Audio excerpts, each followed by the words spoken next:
மணத்தக்காளி ஆரோக்கிய நன்மைகள். வயிற்று மற்றும் வாய்ப்புண் குணமாகும். மணத்தக்காளி இலைகள் வயிற்றுப்புண், அல்சர் மற்றும் வாய்ப்புண்களை குணப்படுத்துவதில் மிகச் சிறந்தவை. உடல் குளிர்ச்சி. உடலுக்கு குளிர்ச்சி தரக்கூடியது. கோடைக்கால வெப்பத்தால் ஏற்படும் நோய்களைத் தடுக்க இது உதவும். சிறுநீரக ஆரோக்கியம்.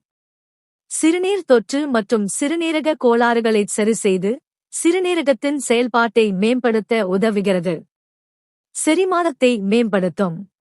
அஜீரணக் கோளாறு, மலச்சிக்கல் போன்ற வயிற்று பிரச்சினைகளை தீர்க்க உதவுகிறது. இரத்த சோகை மற்றும் நோய் எதிர்ப்புச் சக்தி. இரும்புச்சத்து மற்றும் ஆன்டி ஆக்சிடென்ட்கள் நிறைந்துள்ளதால் இரத்த சோகையை தடுத்து உடலுக்கு ஆற்றல் தருகிறது. கல்லீரல் ஆரோக்கியம். இதில் உள்ள சத்துக்கள் கல்லீரல் தொடர்பான நோய்களைத் தடுக்க உதவுவதாக ஆய்வுகள் தெரிவிக்கின்றன.